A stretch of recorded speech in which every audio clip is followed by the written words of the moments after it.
Lolo, Oh, may nagkagulo sa ating kagabi. saan? Doon sa labasan. Anong nangyari? Meron kasing tatlong manananggal. Oh, tapos? Kasi daw meron daw silang nahanap dito. Sino hinahanap? Ang palatandaan ko, Lolo, puting balbas tsaka uban na buhok. Oh, parang ako yun ah. Oh, Kasi daw, Lolo, nilagyan daw nila asin yung katawan nila. ha? Nilagyan ng matanda yung katawan ng tatlong manananggal, nilagyan ng asin? Opo. Parang may naalala ko ah. Meron akong ginawang ganun ah. Eh, anong balak nila?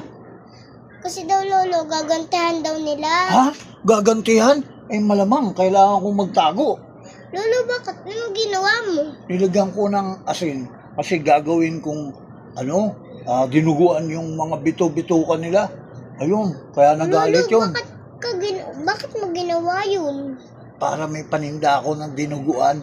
Oo. Lolo, di mo dapat gawin yun. Kaya magtago ka na. Ha? Dapat ba akong magtago na? Oo, Lolo. Eh, bakit ako magtatago? Kasi Lolo, ginagantihan ka nila. Ang lagot. Kawawa naman ako. Saan ako magtatago? Itong laki kong to. Saan ako magtatago? Try mo dun, oh. Saan? Ay, grabe doon. Makikita rin ako doon. Naku, lagot. Hindi pwede kaya, Apo, magsisi na lang ako. Sabihin ko na lang. Sorry na lang. Eh, kung sorry ka, baka di ka nila patawadin, patayin ka pa nila. Kawawa naman ako. Palagay ko mapapatay nila. Kaya galit na galit yun.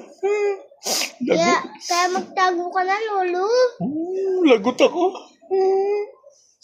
Lagot ako. Papatayin ako ng manananggal.